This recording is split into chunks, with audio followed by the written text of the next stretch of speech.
네, YTN 라디오 뉴스파이팅 2부 시작합니다. 12.3 비상계엄부터 그 비상계엄의 해제 그리고 탄핵안 가결까지 그 중심엔 국회가 있었습니다. 많은 국민들의 눈과 귀가 국회로 향했죠. 또 다수당인 민주당이 그 전국을 주도했는데요. 민주당 박수현 의원 연결해서 관련 이야기 자세히 들려드립니다. 의원님 안녕하십니까? 네, 안녕하세요. 박수현입니다. 네, 자 탄핵안 가결됐습니다. 세 번째이긴 한데요. 그 상황을 직접 또 투표도 참여하시면서 안에서 보셨을 겁니다. 뭐랄까요? 탄핵안 가결될 거다라고 생각하셨나요? 좀 불안하셨나요? 상황 어떠셨습니까? 예, 이번 두 번째 14일 그 투표는 뭐 가결의 가능성을 높이 보면서도 국민과 함께 마음을 졸이면서 기도하는 마음으로 정말 그렇게 지켜보았는데, 하여튼 국민의 그 함성과 또 국민의 광장의 참여의 덕분에 다행히 200표를 넘겨서 그렇게 가결이 되어가지고 윤석열의 대통령 직무가 즉시 정지될 수 있게 된 것이 그나마 참 큰 안도감을 느끼고 있는데요. 그러나 어쨌든 헌법재판소에서 이 탄핵 소추안이 그 인용이 될 때까지 절대 방심하지 않고 끝까지 그 마음을 모아서 그래 가야 될 것으로 그렇게 생각하고 또 다짐하고 있습니다. 네, 가결될 거다라는 생각은 있었다라고 말씀해 주셨습니다만 지금 찬성 204표, 반대 85표, 기권 3표, 무효 8표 이렇게 나왔습니다. 이 결과에 대해서는 어떻게 해석하고 계십니까? 그래서 이제 저도 그 전에 그 상설 특검법안이 통과가 될 때 네. 국민의힘에서 약 34표가 찬성하거나 뭐 기권하거나 이렇게 좀 다른 생각을 한 표가 있었거든요. 네. 그래서 제 개인적 예상은 이 탄핵 소추안도 찬성 또는 기권, 무효 뭐 이런 여러 가지를 합해서 아마 이탈표가 한 20에서 30표 정도 나오지 않겠냐. 네. 이 정도 예상을 하고 기대하고 있었거든요. 네네. 근데 지금 앵커께서 말씀하신 대로 그걸 다 합하면 대체로 한 23표 정도가 이탈한 것으로 네. 그렇게 볼 수 있어서 예, 뭐 그 정도 예상을 하고 있었습니다. 그러나 좀 더 이 국민의 분노와 국민의 또 함성을 생각하면 국민의힘에서도 더 많은 참여로 탄핵 소추안을 가결시켰다면 좋았을 건데 하는 아쉬움은 좀 한편으로 남기도 합니다. 네, 투표 결과에 대해서 아쉬움은 남는다 이렇게 얘기해 주셨습니다. 자, 이재명 대표 어제 기자회견을 했고요. 대한민국의 정상화 시급하다면서 국정안정협의체 구성을 국민의힘 또 정부에 제안을 했습니다. 국민의힘은 또 바로 거부 의사를 밝히긴 했는데 이 국정안정협의체 말씀하시게 된 배경 또 여러 가지 필요성 궁금해하시는 분 많습니다. 권성동 국민의힘 원내대표가 이재명 대표의 제안을 거절하면서 민주당이 마치 여당이 된 것처럼 행동한다 이런 표현을 하셨던데 네. 정말 다선 의원이시고 경륜이 많으신 의원이신데 왜 그런 식으로 말씀을 하셨는지 참 안타깝습니다. 지금 국민이 선출한 권력인 대통령의 직무가 정지되었습니다. 네. 그렇다면 국민이 선출한 권력이 지금 없어진 것이거든요. 그렇다면 그 다음에 국민이 선출한 권력이 이 대한민국의 국정을 안정적으로 좀 고민하고 챙겨가야 될 수밖에 없지 않아요? 네. 다음에 국민이 선출한 권력은 국회밖에 없습니다. 그러면 국회라고 하는 것은 1당, 2당 뭐 포함한 여러 가지 정당이 있는데 권성동 원내대표의 말씀은 국민의힘이 집권당이기 때문에 야당은 빠져라 이런 뜻이거든요. 네. 그런데 국민의힘이 여당이 되는 것은 대통령을 배출한 정당일 때 여당인 것이지 지금은 대통령이 반란 수계, 내란 수계가 되어서 국회에서 탄핵 소추안이 가결된 상태로 직무가 정지되었는데 네. 아직도 여당인 것을 착각하는 것은 국민의힘입니다. 네. 민주당이 여당 노릇을 하려고 하는 게 아니라 그래서 국민이 선출한 권력이 대통령직이 정지가 된 이상 또 다른 국민이 선출한 권력인 국회가 여야의 문제가 아니라 모든 제 정당이 머리를 모아서 이 혼란이 예상되는 국정을 정부와 함께 머리를 맞대고 안정적으로 챙겨가야 되는 일은 당연한 것이고요. 네. 그리고 이것은 이미 2016년에 박근혜 탄핵 때 이미 이렇게 이런 걸 우리가 해왔던 경험이 있습니다. 네. 결코 민주당이 여당 노릇하려고 하는 것이 아니다라고 하는 말씀을 드리고 권성동 대표께서는 경륜과 지혜를 발휘하셔서 국민의 선출한 권력인 국회에서 여러 제 정당이 머리를 맞대고 정부와 함께 논의를 해나가기를 촉구합니다. 사실상 지금의 정국은 여야 구분이 없다 이렇게 이해할 수 있다라고 저희가 보면 될까요? 당연히 그렇습니다. 대통령직이 정지된 상태 아닙니까? 예. 네네. 자, 여야 없다. 지금은 뭐 이재명 대표도 얘기했습니다. 국민의힘은 여당이 아니라 2당으로서 함께해야 된다라는 얘기를 했는데 가장 시급한 뭐 국정 공백이 가장 걱정입니다만 그 와중에도 좀 챙겨야 될 것들이 있잖아요. 그 부분 때문에 이제 국정안전협의체 얘기를 한 건데 어떤 부분이라고 보십니까? 예, 지금 국내외적, 국외적 이렇게 나누어 볼 수가 있는데요. 우선 국내적으로는 어쨌든 민생 경제가 가장 큰 문제 아니겠습니까? 네. 지금 안보는 하여튼 뭐 물샐 틈 없이 튼튼하게 그런 전군의 어떤 대비 태세가 잘 되어 있고 또 그렇게 또 어제 한덕수 권한 대행도 네. 그렇게 지시를 하고 챙기고 있다 이렇게 하고 있고요. 다만 이 민생의 문제는 하루아침에 이게 될 문제가 아니지 않습니까? 네. 네, 지금 내수 침체 뭐 이런 어떤 문제가 굉장히 심각해서 사실은 IMF 때나 이런 때보다 훨씬 더 지금 심하다, 어렵다라는 국민의 고통이 크게 들리고 있는 시점이거든요. 이런 문제가 있고 지금 대외적으로는 한국의 정치 상황이 이렇게 불안정하게 되면서 경제적으로 가장 안 좋다고 하는 불확실성이 지금 극대화되어 있는 상황이잖아요. 네. 그럼에도 불구하고 우리의 그 환율이나 그다음에 주식시장 비교적 좀 출렁이곤 있습니다만 안정적으로 이렇게 자꾸 복귀하고 있는 것은 그나마 전 세계가 이 국민이 촛불 응원봉 하나 달랑 들고 이 성숙한 민주 의식을 보임으로써 이 비상계엄을 국민의 힘으로 국회에서 해제시키는 것을 전 세계 시민이 보면서 한국의 민주주의는 역시 안정적으로 살아있다라고 하는 이런 데 대한 믿음을 갖기 때문에 지금 제자리로 돌아오고 있는 것이거든요. 네네. 그러나 분명하게 그것만 가지고 되는 게 아닙니다.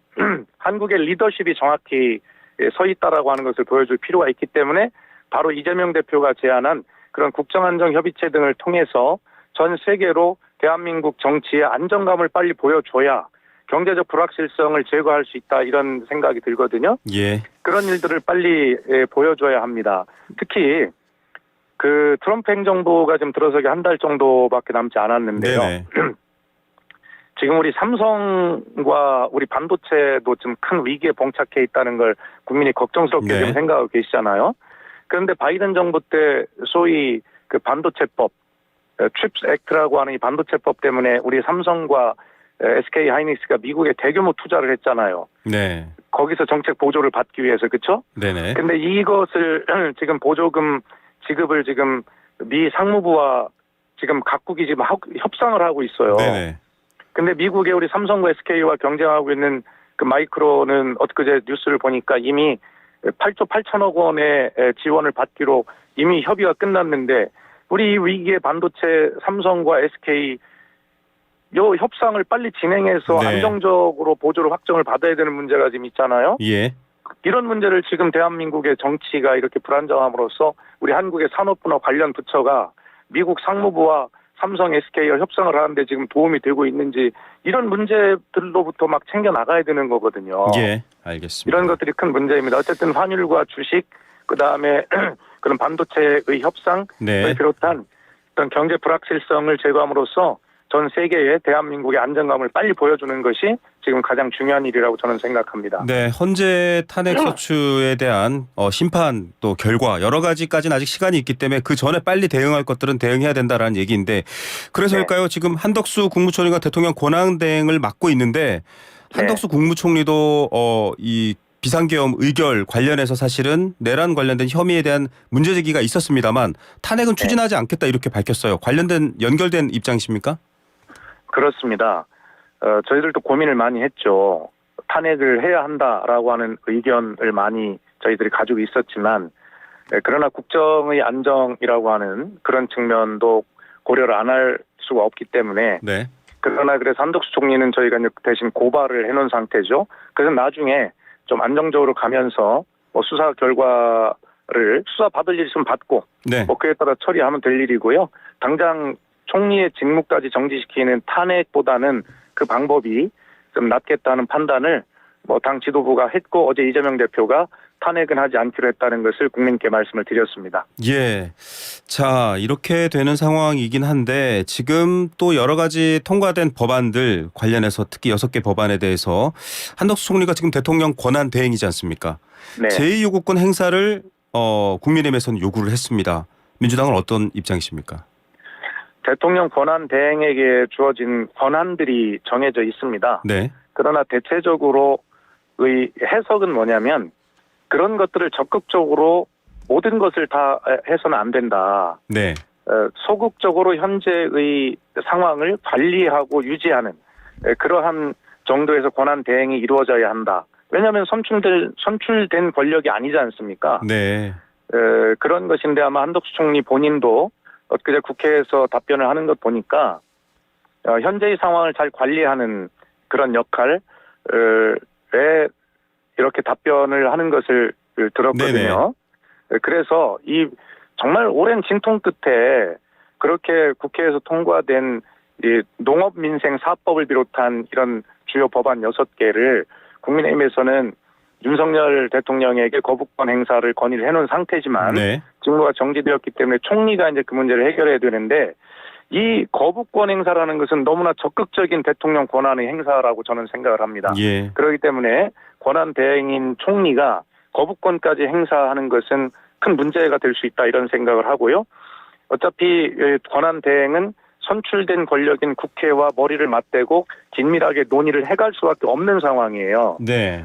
그렇기 때문에 국회에서 통과된 이 법을 본인이 아주 적극적으로 권력을 행사하는 권한을 행사하는 그런 선택은 안 할 것이고 해서는 안 된다라고 분명히 말씀드립니다. 안 할 것이다. 그리고 해서는 안 된다라는 민주당 박수현 의원의 입장이었습니다. 그렇다면은 이제 남은 것은 이제 헌법재판소에서 탄핵 의결에 대한 심판이 어떻게 진행되는가인데 지금 헌재 재판관이 6분입니다. 네. 예, 지금 뭐랄까요? 조한창 변호사 그리고 정계선 법원장, 마은혁 부장판사 이렇게 지금 추천돼 있다고 하는데 네. 속도감 있게 될지 안 될지도 조금 여러 가지 의견이 다릅니다. 어떻게 보십니까? 뭐 그건 걱정이 없을 겁니다. 뭐 기왕에 좀 여러 가지 이유로 늦어지긴 했지만요. 오늘이 16일 아닙니까? 네. 약 한 18일부터 인사특위. 헌법재판관 인사청문회가 그 네네. 정도 이번 주에 시작될 것이고요. 대체로 12월 30일에 예정되어 있는 국회 본회의에서 모든 절차가 다 끝나고 아마 인사청문회 통과가 될 것이고요. 그래서 올해 안에 마무리될 것입니다. 그래서 구인 완결 체제로 될 것이다 이런 생각이 들고요.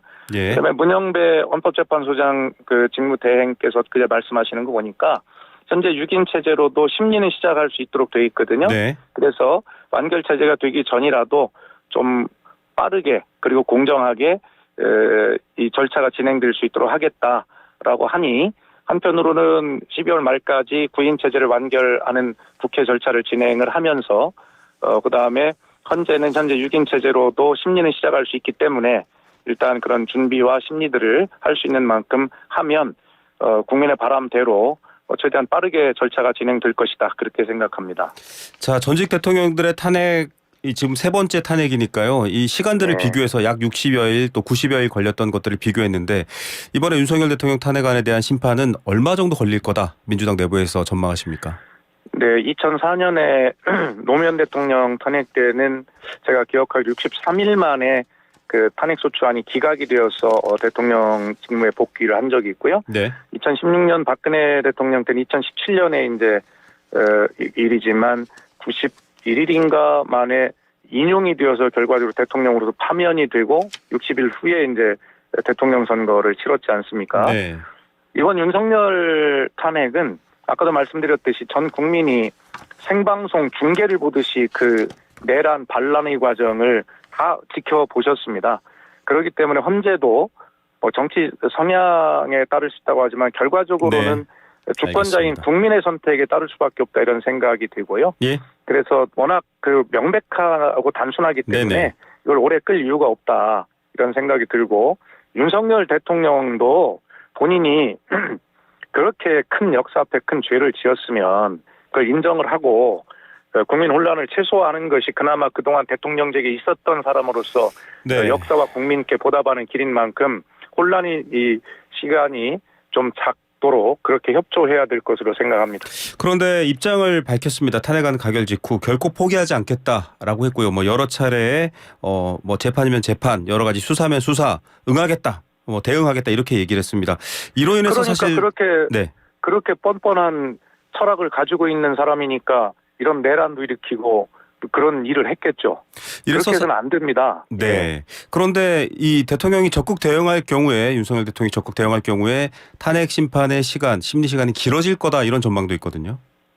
그렇다 하더라도요. 윤석열 대통령이 내세우는 그 논리가 워낙 빈약하다고 저는 생각합니다. 네. 그리고 탄핵을 인용해야 될 논리는 워낙 강력하고 국민께서 직접 생방송 보듯이 보신 국민이 다 증인 아니겠습니까? 그리고 지금 그 김용현 전 국방장관을 비롯한 특전사령관, 수방사령관, 방첩사령관 등 모든 그 공모 혐의가 있는 이 사람들이 지금 다 자백하고 있잖아요. 네. 그래서 이 사람들이 전부 다 내란 중요 임무 종사자로 전부 구속이 돼 있는데 아니 관련자들이 다 구속이 돼 있는데 어떻게 대통령만 죄가 없다고 주장하는 게 너무나 우습지 않아요? 예. 이런 문제들에 대해서 논리가 워낙 단순하고 명쾌하기 때문에 저는 뭐 그렇게 길게 가리라 보지 않습니다. 예. 자, 결국 탄핵을 헌법재판소에서 어떻게 결정 내리느냐에 달려 있습니다만 만약에 결정이 심판이 인용으로 결정이 된다면 조기 대선이 치러질 가능성이 높아집니다. 이재명 대표에 대한 관심이 더 높아지고 있습니다. 왜냐하면 네. 여러 재판 판결들을 앞두고 있잖아요. 어떻게 보십니까? 아니 그래서 이 문제를 앞으로도 분명히 말씀드리지만 네. 탄핵은 탄핵이고 이재명은 이재명입니다. 네. 예를 들어서 이재명 대표가 소위 자신의 사법 리스크를 덮기 위해서 방송에서 요즘에 공공연하게 그런 이야기를 하는 분들이 계시던데 네네. 아니 이재명 대표가 자신의 그걸 덮기 위해서 그리고 조기 대선을 하기 위해서 윤석열을 시켜서 내란을 일으키고 이렇게 탄핵을 주도했단 말입니까? 그렇지 않잖아요. 별개의 문제다 이렇게 보시죠. 별개의 문제입니다. 그렇기 때문에 민주당은 또 이재명 대표는 이 국민이 아픈 역사적인 이 아픔을 어떤 민주당의 정치적 이익이나 이재명 대표의 정치적 앞날 대통령 선거 이런 것에 이용하고 싶은 생각이 전혀 없어요. 네. 그렇기 때문에 죄송합니다. 네네. 탄핵은 탄핵이고 그건 역사와 국민 앞에 헌법 앞에 죄를 지은 일입니다. 네. 그것은 그것대로 깔끔하게 처리하고 또 대선은 대선대로 또 다른 국민의 선택이 남아있는 것이기 때문에 그걸 절대 연관해서는 안 되고 민주당도 절대 그것을 연관시키고 싶은 생각이 추호도 없다. 만일 그렇게 하려고 한다면 네. 국민께서 민주당을 결코 용서하지 않으실 것이다라는 것을 너무나 잘 알고 있습니다. 예. 자, 사실은 지금 여러 가지 이 심판과 재판에 대한 입장이 다른데요. 첫 번째로는 헌재 탄핵 심판 속도가 더 빨라져야 된다. 신속하게 해야 된다라는 입장 하나. 이재명 대표를 둘러싼 재판 속도를 더 빨리 해야 된다라는 입장. 뭐 주로 국민의힘 쪽이시겠죠. 그리고 두 재판 모두 다 빨라야 된다. 지금 이준석 개혁신당 의원 같은 분이 이런 주장을 하고 있거든요. 정치적 이해관계가 좀 있는 거다. 차이가 있다. 이렇게 판단하십니까? 아니 그러니까 국민의힘도 그런 말할 자격이 없죠. 어떻게 내란을 일으킨 대통령을 배출한 정당에서 그런 말을 할 수 있습니까? 지금은 국민 앞에 석고대죄를 하고 정당을 해체하겠다는 마음으로 임해도 국민에게 용서를 네. 받을까 말까 할 정당이 그런 말을 할 자격이 있나요? 네. 그리고 이준석 대표께서도 그렇게 이 문제를 대선과 연결시키는 그러한 물타기 같은 논란을 흐리면 안 됩니다. 네. 정치인이 그렇게 해서는 안 되는 일이에요. 예. 국민께서 다 판단하실 일입니다. 알겠습니다. 그리고 지금은 이재명 대표의 재판은 법이 정한 재판의 순서대로 기일대로 진행이 되고 있고 그렇게 될 것입니다. 네. 그리고 탄핵 재판 역시 과거의 어떤 전례가 있고 그렇게 하게 돼 있는 법적인 기한들이 있으니 그 안에서 진행되지 않겠습니까? 그것을 인위적으로 이것 빨리 해라 저것 빨리 해라 뭐 그렇게 이야기할 그런 건 없겠죠. 네. 예. 자, 두 개의 사건은 별건이고 이재명 대표는 대표의 재판대로 또 탄핵은 헌재의 심판은 심판대로 그대로 다 제대로 일정대로 진행돼야 한다라는 입장 말씀해 주셨고요. 지금 국민의힘 상황을 좀 봐야 될 것 같습니다. 최고위원 5명이 모두 사퇴하면서 한동훈 체제가 사실상 붕괴됐고 오늘 오전에 입장 발표를 한다고 알려져 있거든요. 여당 상황은 어떻게 보고 계십니까? 글쎄 뭐 제가 지금 뭐 여당의 상황까지 논평하는 것이 맞는지는 모르겠습니다만 결과적으로는 뭐 어떤 결과가 나오든 저는 관계 없습니다. 그러나 네. 안타까운 것은 국민이 이 탄핵이라고 하는 것은 국민에게 크나큰 깊은 상처를 드리는 일이잖아요. 네네. 이런 것에 대해서 정치권에서 국민께 죄송한 마음을 가지고 정말 그렇게 정치를 해 나가야 되는데 지금 국민의힘 내부는 저것이 결과적으로 탄핵을 옹호하는 뭐 지키는 뭐 이런 것도 또 헌재의 결정을 또 인용을 반대하는 완전히 지금 국민의 분노와는 다른 방향으로 지금 나가고 자기들끼리 그런 어떤 탄핵을 또 헌재 인용을 방해하기 위한 그런 세력들을 유지하기 위한 그런 지금 당권 싸움을 하고 있는 거 아니에요? 네. 지금 그런 일 해서는 안 되죠. 탄핵 찬성한 한동훈 대표가 어떻게 되고 그런 건 모르겠습니다만 결코 탄핵 소추된 대통령을 배출한 여당으로서 더 이상 저런 모습을 보이는 것은 국민께 결코 용서받지 못할 일이다. 그런 네. 말씀은 분명하게 드리고 싶습니다. 탄핵 찬성한 의원 또 한동훈 대표를 향해 배신자라고 지금 얘기를 하면서 아주 맹공을 이어나가고 있는데 그게 전부 다 당권을 향한 경쟁이다 이렇게 바라보시는 건가요? 자기들끼리 배신자 낙인 치고 손가락질하는 그 모습 자체가 네네. 국민께 국민을 두 번 배신하는 일입니다. 그걸 명심해야 합니다. 두번 배신한다. 네. 끝으로 짧게 의견 좀 여쭙겠습니다. 지금 검찰 서울중앙지검으로 윤석열 대통령을 내란 혐의에 관련해서 주요 피의자, 그러니까 주범으로서 소환 통보를 했는데 거절을 했습니다. 거부를 했고요. 2차 소환도 준비하고 있다라고 하는데 지금 대통령 경호는 여전히 받고 있는 상황이거든요. 실질적으로 수사가 가능할까라는 여러 가지 기사들이 나오고 있습니다. 어떻게 보십니까? 아마 윤석열 대통령 본인도 본인이 아마 구속을 각오하고 있다고 저는 그렇게 생각을 합니다. 네. 당연히 구속돼야 되고요. 다만 이것이 이제 긴급 체포에 의한 뭐 구속이냐 아니면 영장 청구에 의한 구속이냐 여러 가지가 있을 겁니다. 있을 텐데 지금은 그 국민께서 목격하신 그 많은 일들은 지금 당장 긴급 체포를 해야 된다는 것이 맞는 것 같잖아요. 네, 그죠? 그러나 알겠습니다. 이미 대통령직을 유지하면서 네. 경호를 받으면서 월급을 받으면서 이미 법적 대응을 하기로 결심한 알겠습니다. 윤석열의 네. 입장에서 보면 협조할 리가 없죠. 알겠습니다. 그러나 지금 검찰과 그다음에 공수처, 경찰 등 지금 이 수사가 경쟁적으로 네. 이루어지고 있잖아요. 예, 시간상 여기서 저는- 마무리해야 될 것 같습니다. 알겠습니다. 네네. 예, 수사기관의 입장을 봐야 된다 이런 입장입니다. 오늘 말씀 감사합니다. 감사합니다. 더불어민주당 박수현 의원이었습니다.